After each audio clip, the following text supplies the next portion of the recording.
Dan hari ini kita akan lanjutkan tema kita, yaitu Gereja Sardis, bagian yang ketiga.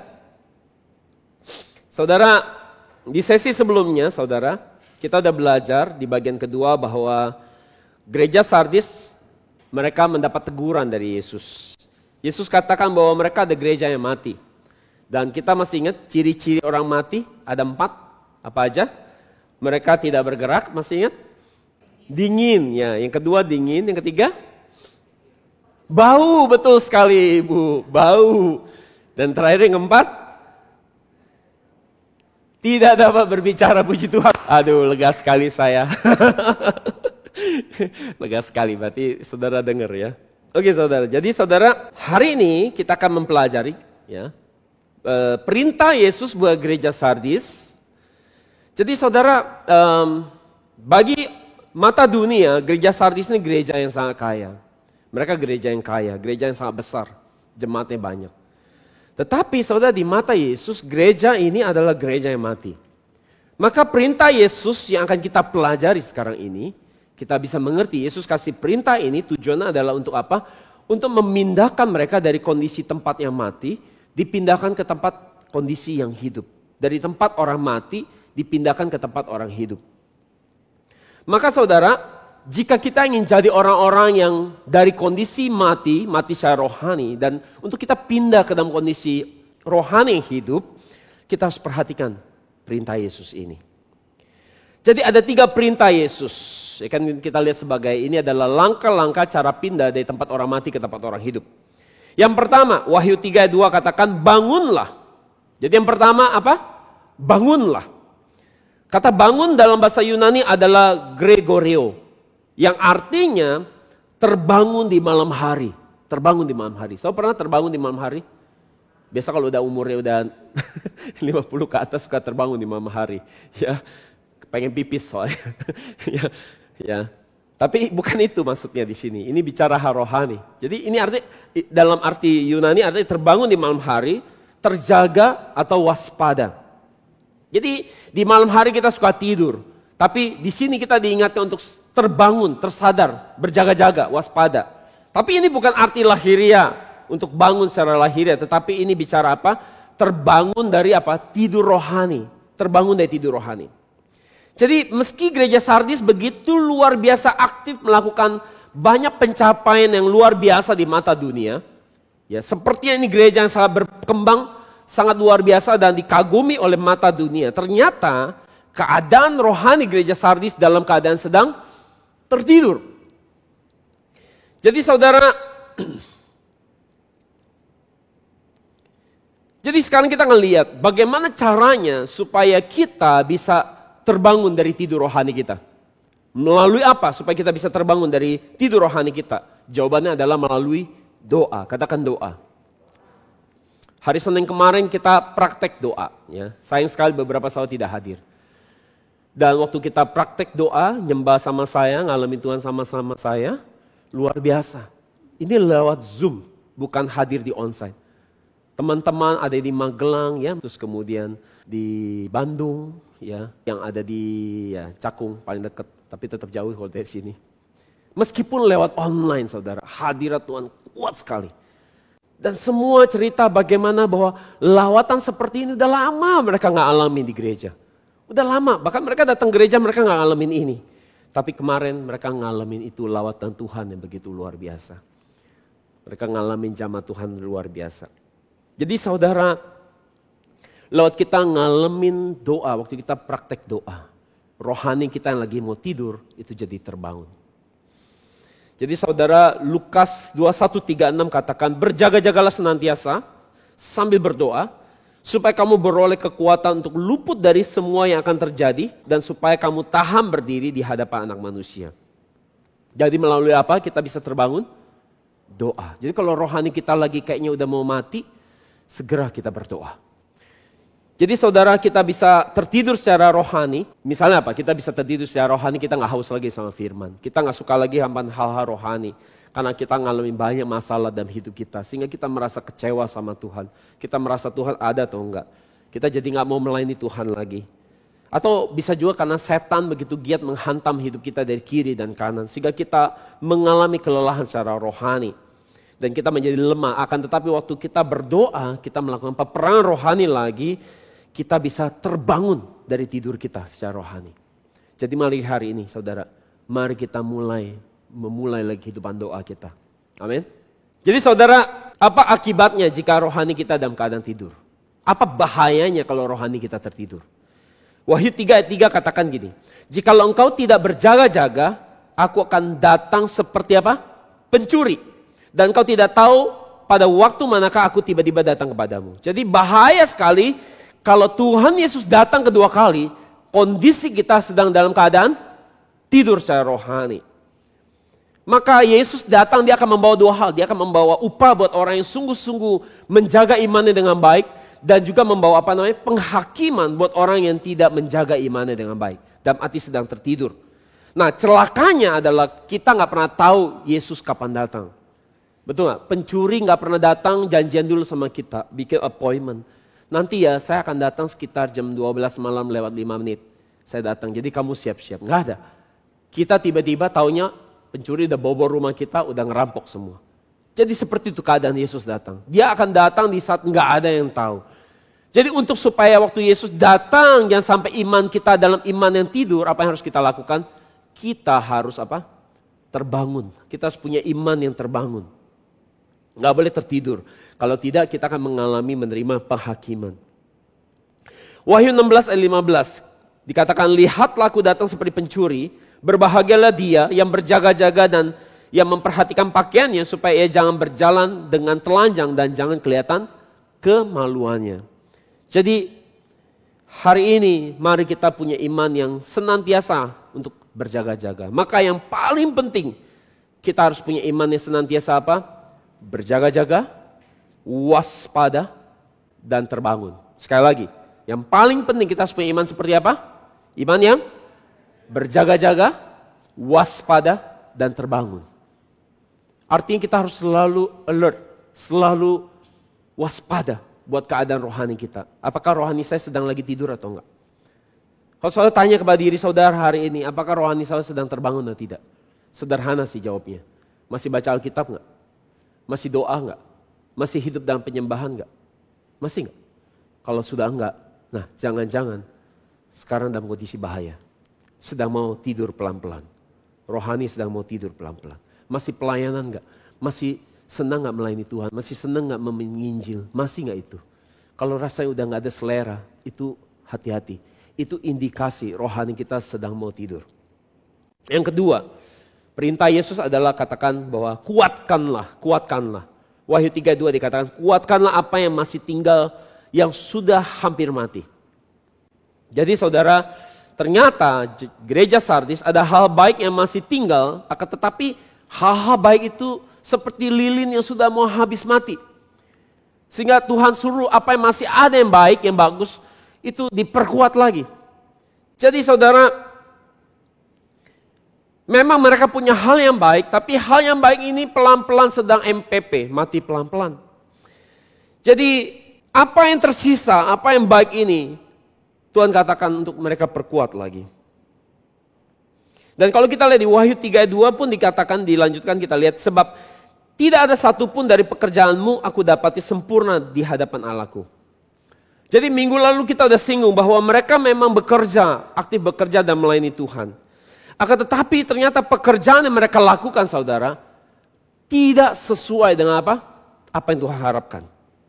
Jadi gini, ada level pengorbanan yang Tuhan harapkan dalam hidup kita. Ada level komitmen pelayanan yang Tuhan harapkan kepada kita. Ada level persembahan diri kita yang Tuhan harapkan dari hidup kita. Jadi ketika itu tidak mencapai harapan yang Tuhan mau, Tuhan kecewa.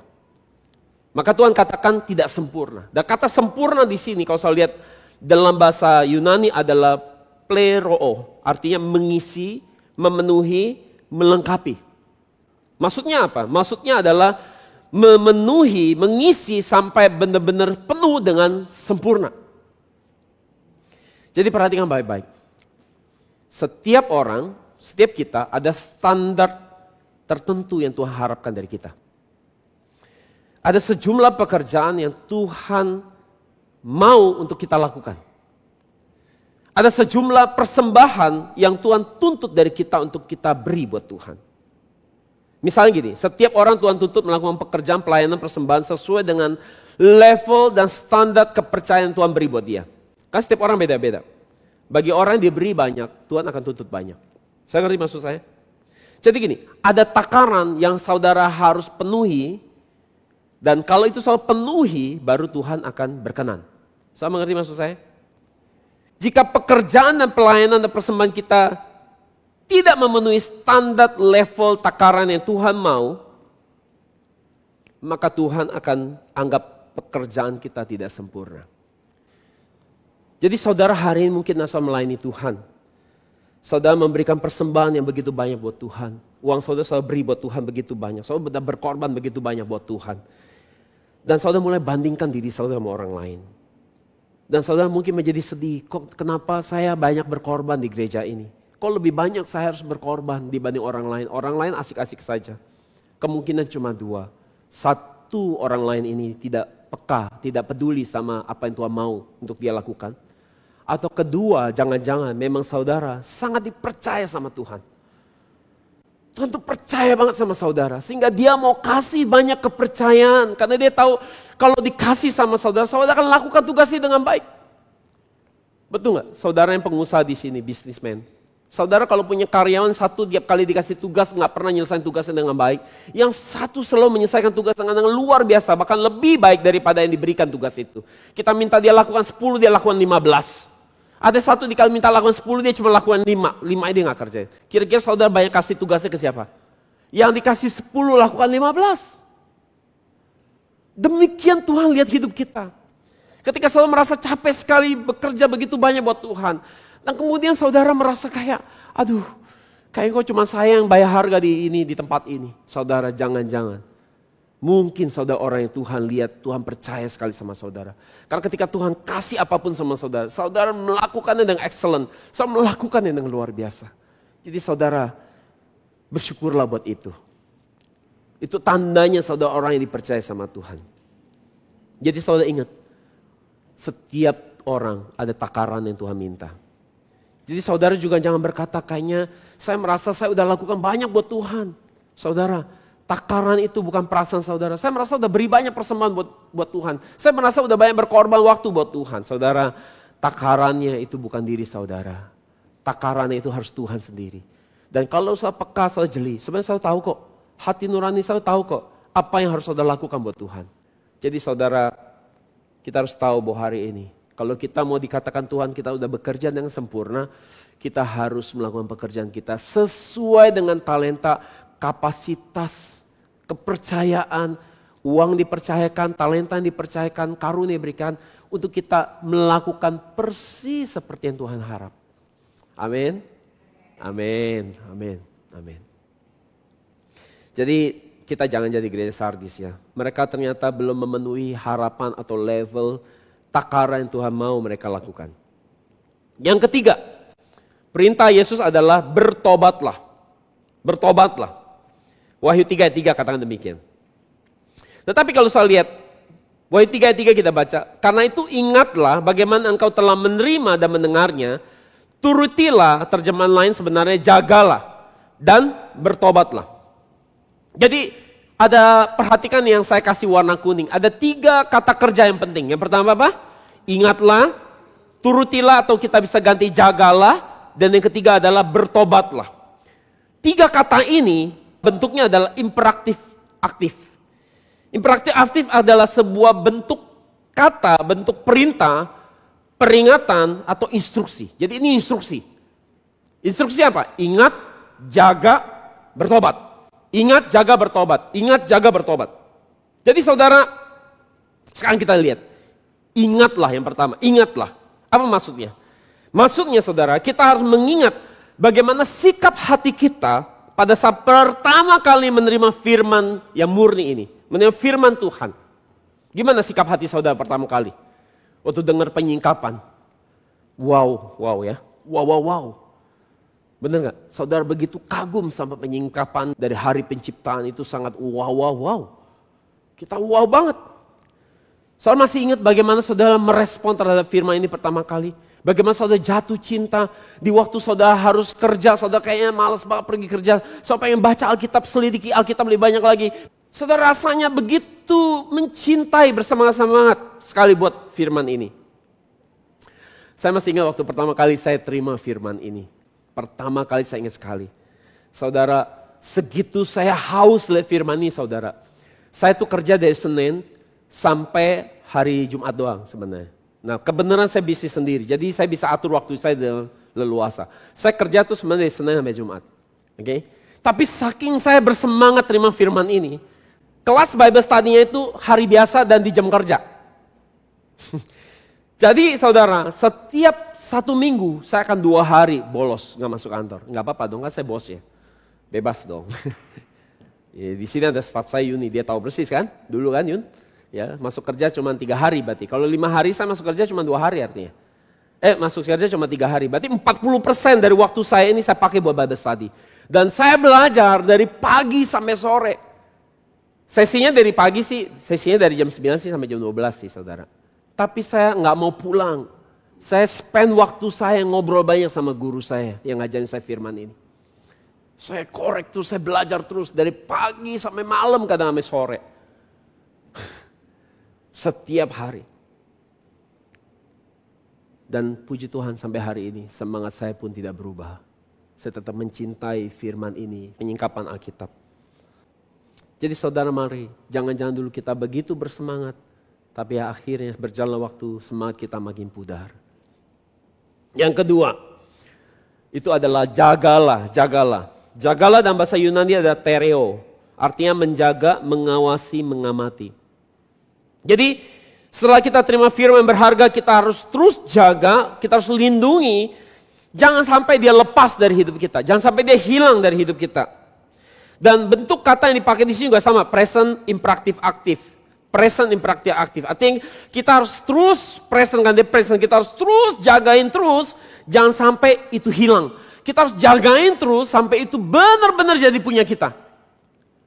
Banyak orang baca Alkitab, belajar firman ini, mereka hanya nempel di otak. Tapi tidak merubah hidupnya. Tidak ada pertobatan. Nah itu artinya firman belum punya kita. Tapi kalau kita udah belajar firman, sampai kita ngerti dan sampai kita melakukan itu firman, sampai kita dapat rema dan kita lakukan itu firman, baru itu firman jadi punya kita. Jadi saudara, mari hari ini, dari firman yang kita terima di tempat ini, mari kita jaga, mari kita hargai dengan baik. Mari kita lindungi, jangan sampai itu dicuri di hidup kita. Mari kita jangan remehkan itu. Amin. Amin. Yang ketiga, dikatakan bertobatlah. Bertobatlah. Jadi saudara, pertobatan itu akan terjadi jika kita punya 2 sikap hati ini sebenarnya yang tadi saya sampaikan. Pertama kita harus apa? Ingat. Artinya kita harus punya hati yang terus membara untuk mencintai firman Tuhan. Dan yang kedua kita harus jaga terus sama firman yang kita punya ini dicuri sama setan.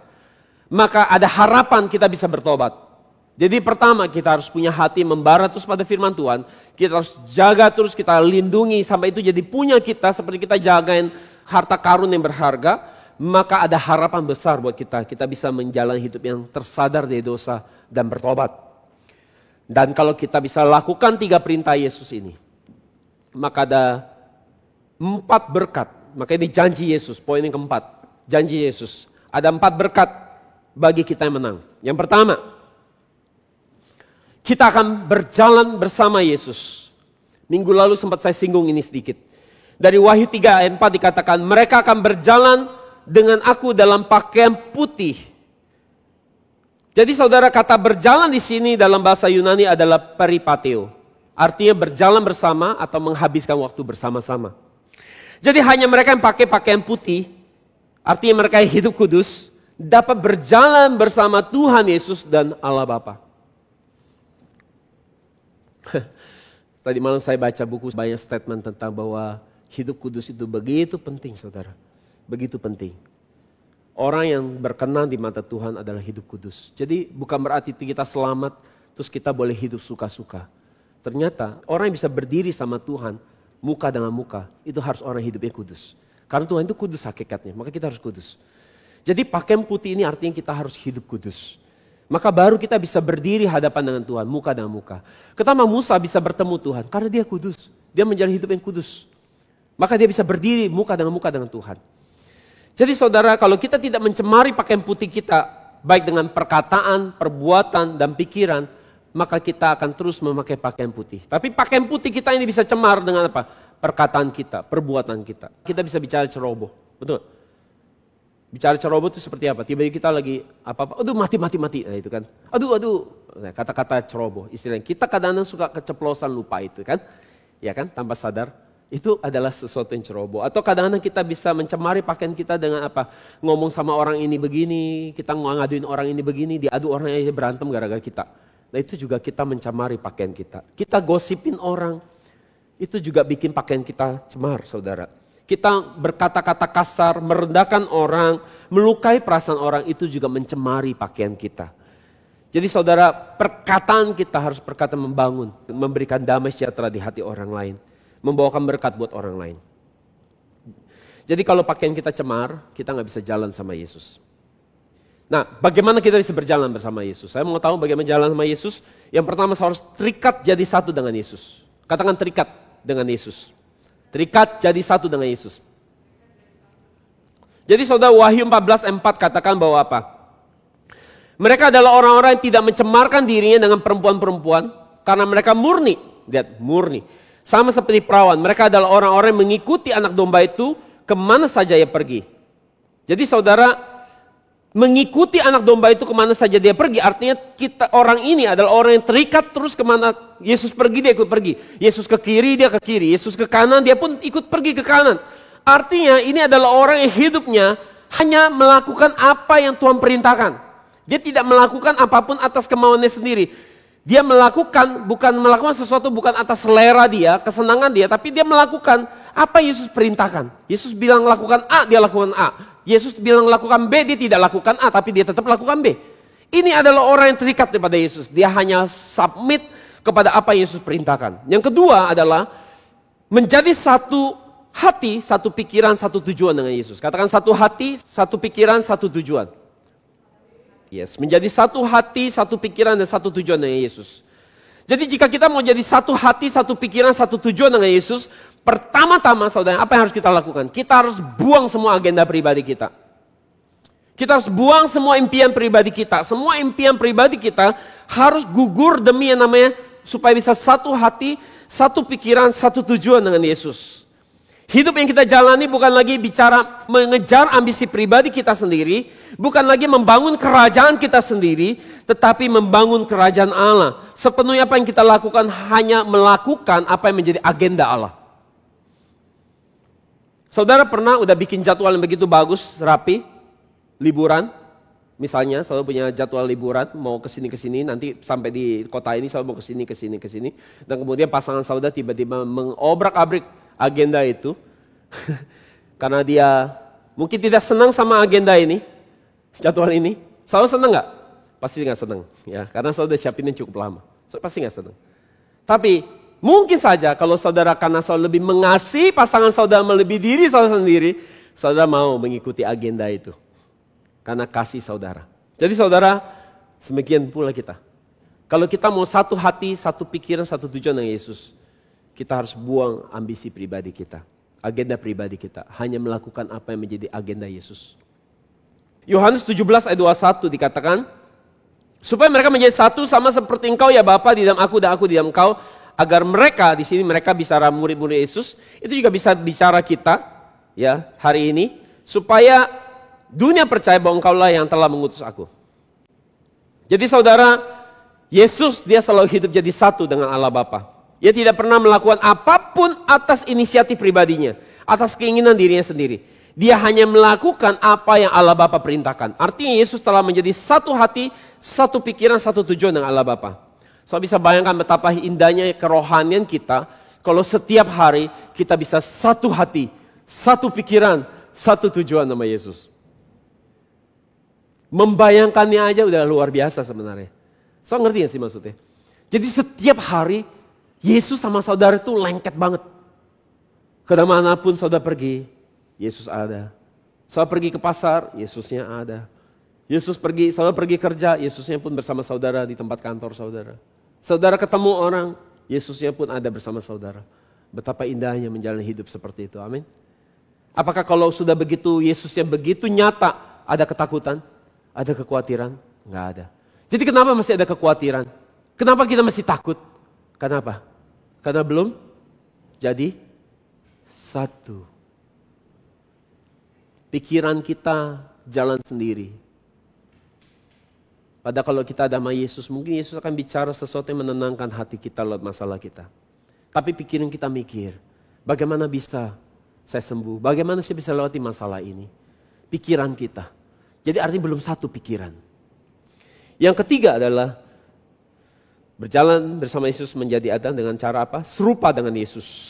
Wahyu 3:4 katakan, mereka akan berjalan dengan aku dalam pakaian putih dan mereka adalah layak untuk itu. Dikatakan mereka layak untuk itu. Kata layak di sini dalam bahasa Yunani ada axios. Artinya layak, pantas, sebanding, cocok. Jadi cocok, sebanding. 1 Yohanes 2:6 katakan orang-orang yang mengatakan bahwa dia tinggal di dalam Allah, dia harus hidup sama seperti siapa? Yesus hidup.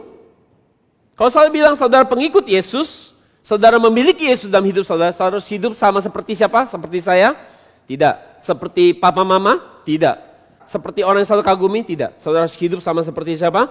Hidup sama seperti Yesus. Yang kedua, dari Roma 8:29 kita baca. Sebab semua orang dipilihnya dari semula, mereka juga ditentukan dari semula untuk menjadi apa? Serupa dengan gambaran anaknya. Supaya anaknya itu apa? Menjadi sulung di antara banyak saudara. Jadi target hidup kita bukan menjadi orang sukses dan kaya. Itu hanya bonus. Tetapi target kita adalah menjadi apa? Serupa Yesus. Memiliki kepribadian semakin hari semakin cocok, semakin mirip sama Yesus. Coba saudara lihat sebelahnya. Sebelah saudara. Kira-kira mirip gak dia sama Yesus? Coba tatap matanya, wajahnya. Makin hari makin cocok gak? Makin mirip gak sama Yesus? Semoga kita semakin hari kita boleh semakin mirip sama Yesus. Orang-orang sekeliling kita mau tidak semakin mirip sama Yesus. Yang penting kita semakin mirip sama Yesus. Amin. Amin. Dan berkat yang kedua, tadi kan bagaimana kita bisa berjalan bersama Yesus. Nah, janji Yesus yang kedua. Janji Yesus kedua adalah bahwa mereka akan memakai pakaian putih bersih. Wahyu 3:5 katakan barang siapa menang ia akan dikenakan pakaian putih. Kata putih di sini dalam bahasa Yunani ada liukos. Artinya apa? Bersinar. Bersinar. Saudara bisa bayangkan diri saudara sekarang bersinar. Coba lihat sebelahnya, kira-kira dia sedang bersinar atau sedang redup. Mukanya muka yang bersinar. Musa waktu ketemu Tuhan, saudara bicara sama Tuhan. Waktu dia turun gunung, mukanya bersinar. Coba saudara lihat sebelah saudara. Wajah ini wajah yang bersinar atau yang redup. Atau yang kelam, gelap. Bersinar atau redup. Jadi putih di sini artinya bersinar. Jadi saudara akan memakai pakaian yang bersinar. Hidup saudara akan bersinar, kenapa? Saudara penuh sama kemuliaan Allah. Di kitab Wahyu ada 4 jenis orang yang memakai pakaian yang bersinar ini, pakaian yang putih. Yang pertama adalah 24 tua-tua. Di Wahyu 4 ayat 4. Yang kedua adalah para martir, orang yang mati, dibunuh karena nama Yesus. Wahyu 6 ayat 9 sampai 11. Yang ketiga adalah kumpulan besar orang banyak yang menang atas kesusahan besar. Jadi mereka adalah bukan orang-orang yang murtad, tapi orang yang menang di saat kesusahan besar. Mereka keluar dengan iman yang bertahan dengan baik. Wahyu 7 ayat 9. Dan yang keempat adalah 144.000. Siapa mereka? Kita udah belajar di tema 144.000. Saya bisa nonton lagi YouTube-nya. Ini adalah pasukan khususnya Allah. Ini adalah pasukan khususnya Allah. Di Wahyu 14 ayat 1 sampai 4. Katakan demikian. Jadi saudara mau punya pakaian putih bersih? Mau. Bagaimana caranya? Untuk putih bersih, saudara bukan dicuci pakai deterjen. Ya, anti noda. Karena ini pakaian rohani, nggak bisa dicuci pakai deterjen. Dicuci pakai apa? Dicuci pakai darah Yesus. Pakaian terus dicelupkan ke dalam darah Yesus. Dicuci dengan darah Yesus. Wahyu 7:14 katakan demikian. Dikatakan bahwa maka kataku kepadanya, Tuanku, Tuhan mengetahui. Lalu ia berkata kepadaku, mereka ini adalah orang-orang yang keluar dari kesusahan besar. Ini orang-orang yang menang. Waktu nanti kesusahan besar, aniaya besar. Dan mereka telah apa? mencuci jubah mereka dan membuatnya putih di dalam apa? Darah anak domba. Jadi bagaimana kita mencuci pakaian kita dengan darah Yesus?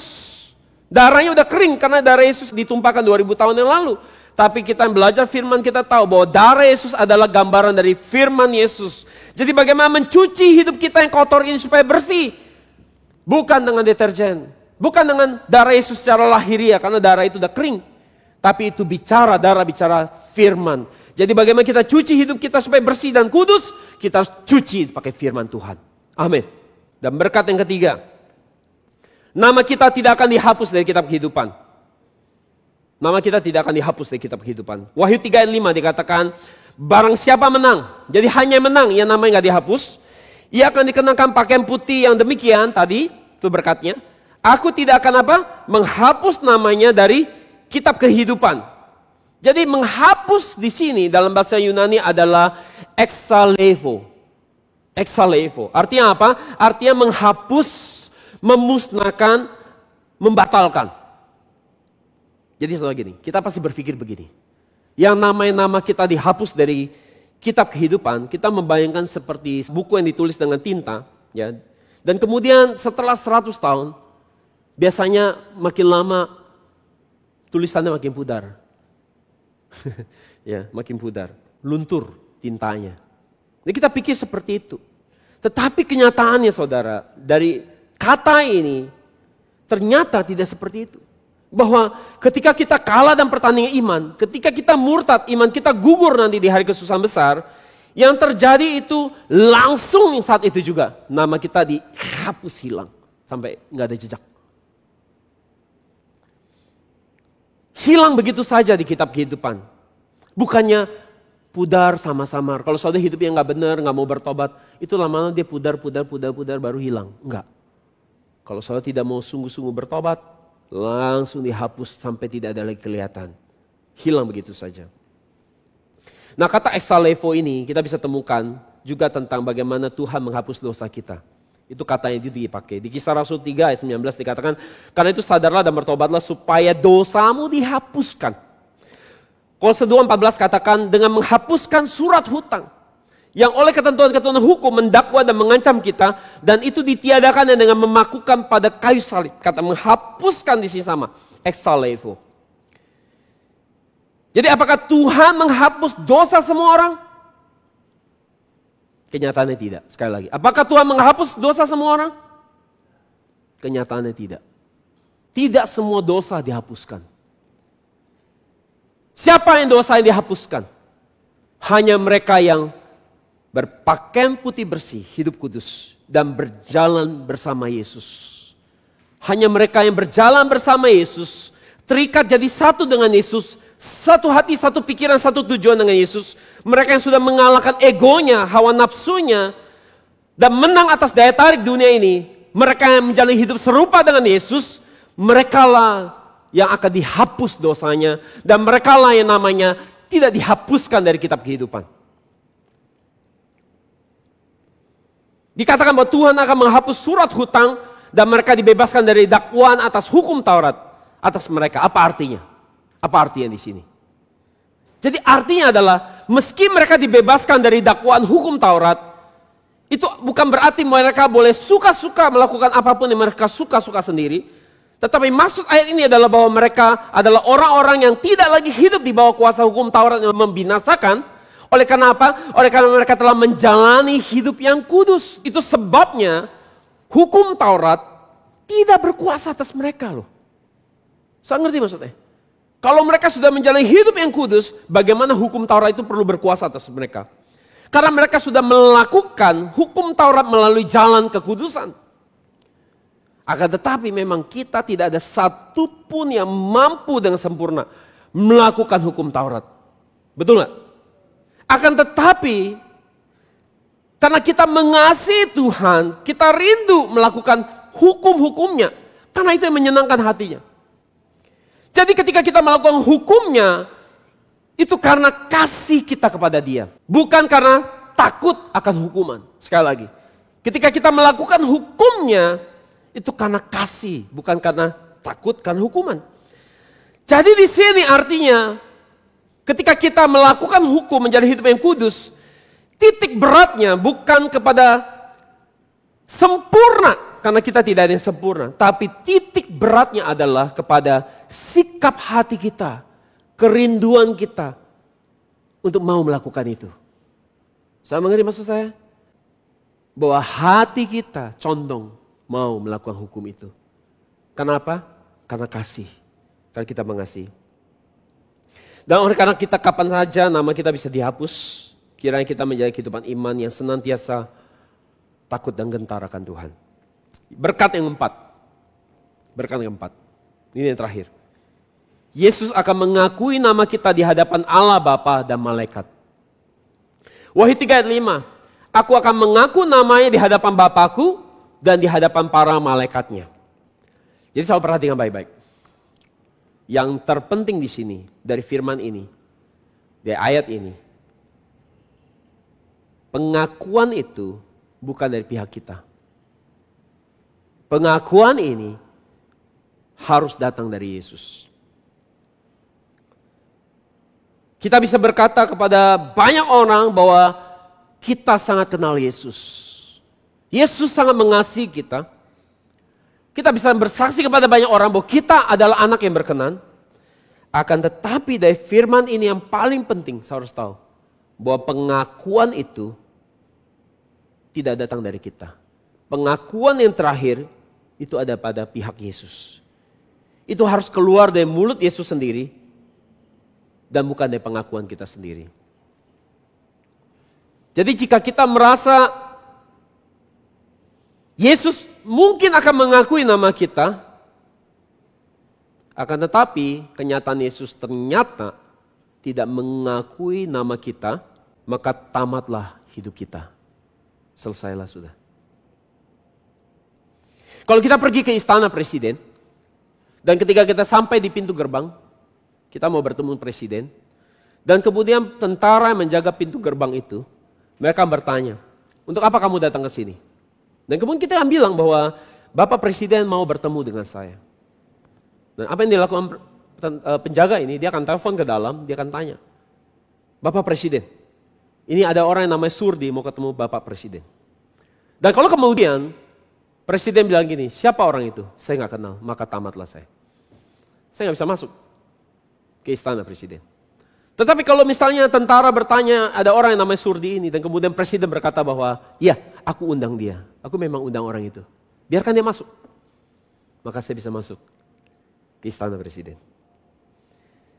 Jadi harus Yesus mengakui nama kita, baru kita bisa masuk ke dalam kerajaan surga.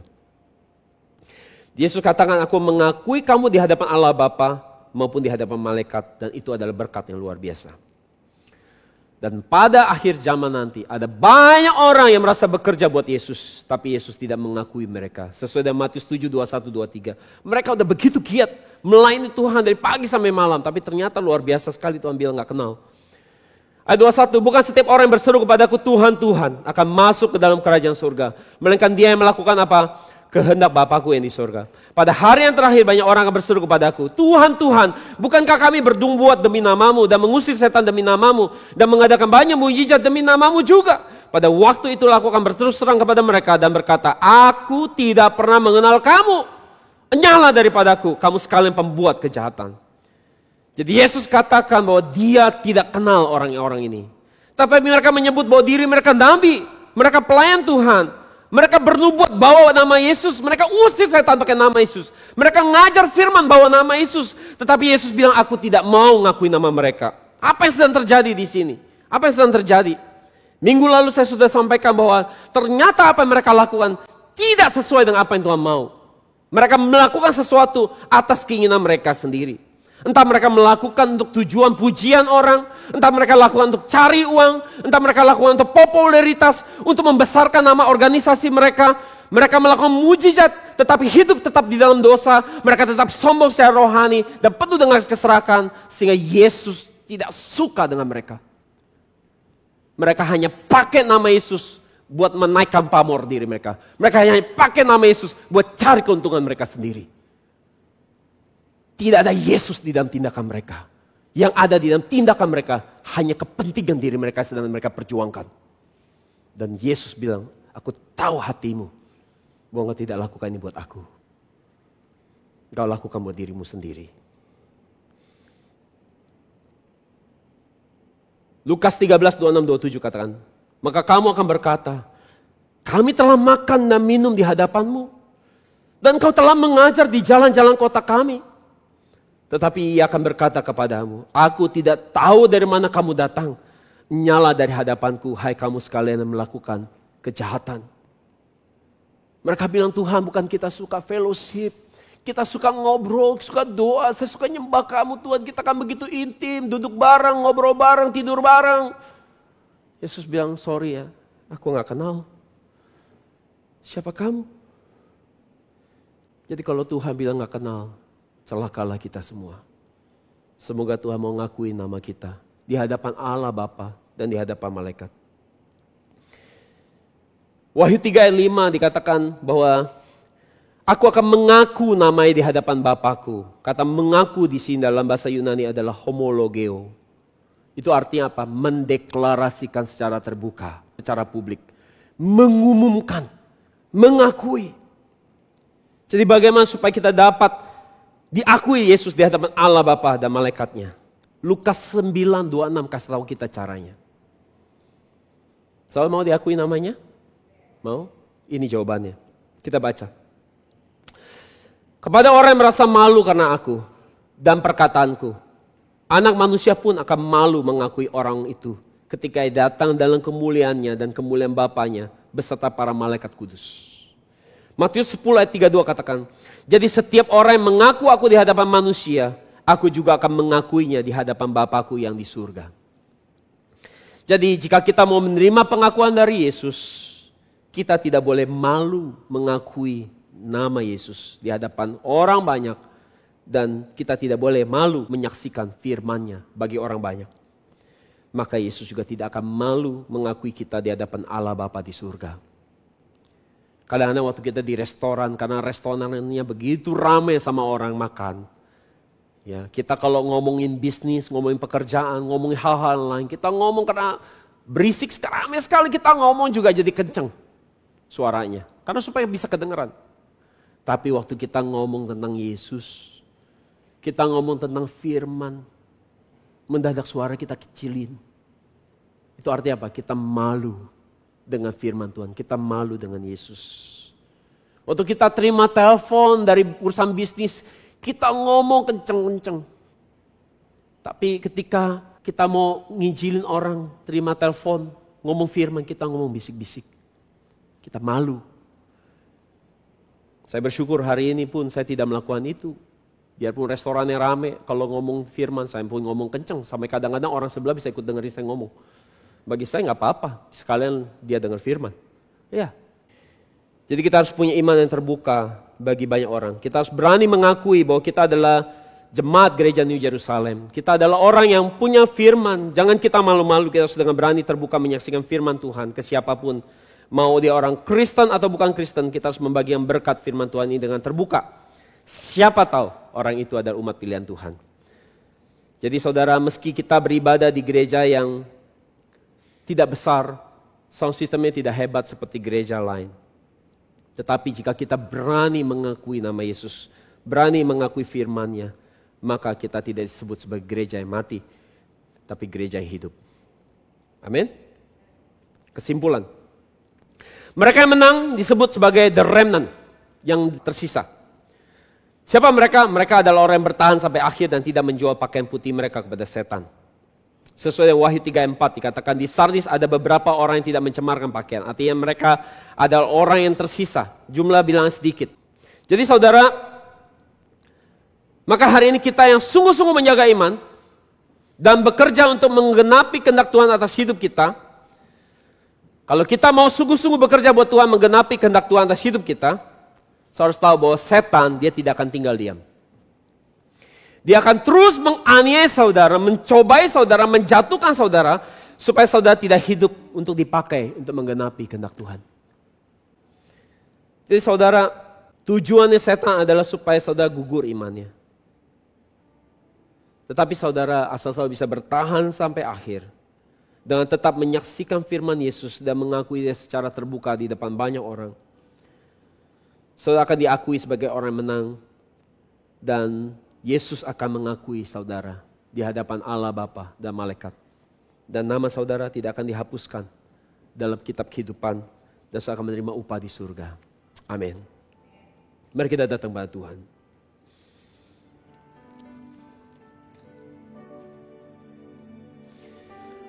Bapa, buat kami kembali punya hati yang membara mencintai firman-Mu, menghargai firman-Mu.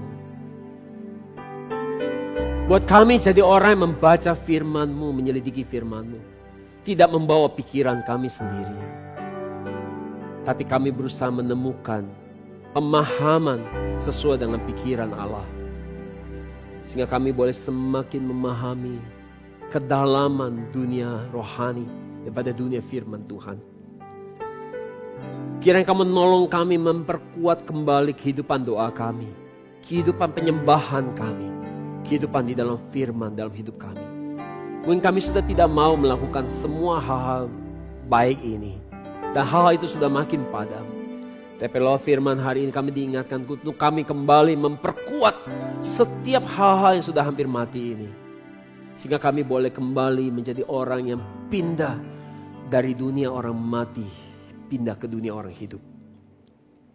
Kiranya kami boleh menerima 4 berkat dari janji Yesus ini. Kiranya kami tidak menjadi orang-orang yang namanya dihapus dari kitab kehidupan. Kiranya nama kami boleh terus tercantum di kitab kehidupan itu. Dan ketika kami datang ke surga, Engkau mau mengakui kami bahwa kami adalah anak-anak-Mu yang berkenan, sehingga kami boleh dipersilahkan untuk masuk ke dalam kerajaan-Mu. Bapak, mungkin dalam minggu ini atau dalam bulan-bulan ini ada situasi yang begitu sulit dalam hidup jemaat-Mu. Apakah mereka bergumul dengan kesehatan mereka, bergumul dengan masalah pekerjaan, dengan masalah keluarga. Mungkin mereka begitu lelah buat keadaan ini. Mereka begitu frustasi, begitu merasa bahwa ingin menyerah. Mungkin mereka juga sepertinya sudah tidak sanggup menjalani perjalanan kehidupan iman mereka. Bapa, di dalam nama Tuhan Yesus, kiranya Roh Kudus datang hari ini buat setiap kami yang sedang bergumul dengan keadaan kami. Buat kami boleh bisa mengerti buat setiap hal yang Tuhan bawa izinkan buat kami alami. Kuatkan jemaat-Mu, hibur. Di dalam setiap kesulitan yang ada, buat mereka tetap menjadi umat-Mu yang kudus, yang tidak menyangkal iman mereka, yang tidak menjadi kecewa dan tawar hati kepadamu. Dan kiranya pertolongan Roh Kudus yang terus membangkitkan semangat mereka, menguatkan hati mereka, buat mereka menyadari bahwa mereka tidak berjalan sendiri dalam hidup ini. Tapi Tuhan, Engkau selalu hadir. Berikan beberapa mujizat buat jemaat-Mu boleh menikmati nyatanya pribadi-Mu. Kami minta kiranya ada mujizat yang boleh dialami jemaat-Mu di tempat ini, baik di tempat ini, di onsite maupun di Zoom, maupun di online. Buat jemaat-Mu boleh mengalami mujizat Allah, sehingga mereka bisa tahu bahwa mereka tidak sendiri dalam hidup ini. Bahkan mungkin mujizat yang sekecil apapun akan sangat berarti, bagaikan setetes air sejuk yang menetes di tanah hati yang kering, sehingga kami boleh memuliakan Engkau. Bukan hanya buat mujizat yang besar, tapi mujizat yang kecil yang kami sadari semua ini datang daripada-Mu, sehingga kami boleh punya kehidupan iman yang terus bersyukur dan bersuka cita karena kami memiliki-Mu. Terima kasih Tuhan, berkati jemaat-Mu. Di dalam nama Yesus yang berharga, sama-sama kita katakan amin, haleluya. Beri kemuliaan buat Tuhan.